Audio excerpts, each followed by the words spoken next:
Hey, it's me, Jeff Hunter. This is my new rebranded channel, My Big Adventure. Right now, though, what am I doing? I'm posting some videos that I did back when I was working for News 10 in Albany, New York. Basically, these are the kind of stories that I want to keep doing.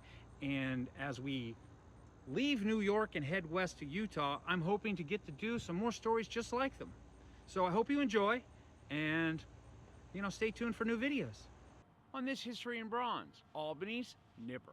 The wonderful thing about Nipper the dog, our beloved Nipper, is he is a real dog. Nipper was born in Bristol, England in 1884, a terrier mix, and his owner, Mark Berard, gave him the name Nipper because he liked to nip people on the back of the heel. Berard passed away in 1887 and Nipper went to live with Berard's brother Francis, but not before Mark Berard recorded his voice. When his brother Francis set up the phonograph and turned it on, apparently Nipper got very excited about hearing his master's voice.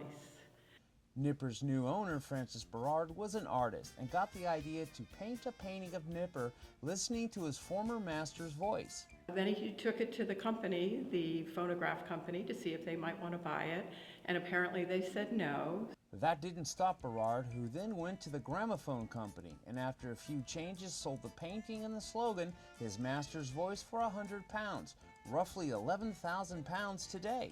That was the beginning of Nipper's international reputation. Nipper became worldwide. One brand in the United States that used Nipper was the Victor Talking Machine Company, and in 1929, Victor was purchased by the Radio Corporation of America. You may recognize them as RCA. Nipper began to pop up all over like the stained glass piece from the Nipper Building in Camden, New Jersey. And in storage at the Albany Institute of History and Art, there's an iron Nipper piggy bank. So how did Nipper end up on top of 991 Broadway in Albany? A local architect, Harris Sanders, working on the project, then suggested a much larger Nipper on top of the building. How do you get Nipper to Albany? Nipper was made in Chicago. He was made in 5 pieces, made out of steel and fiberglass. When the 4-ton Nipper statue made it to Albany in 1958, he still needed to get to the roof.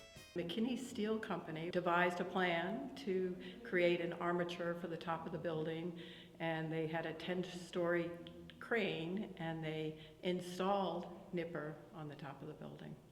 Nipper has sat on top looking over Albany ever since. He doesn't have a formal protection as a national landmark yet, but plans have been in the works for a while.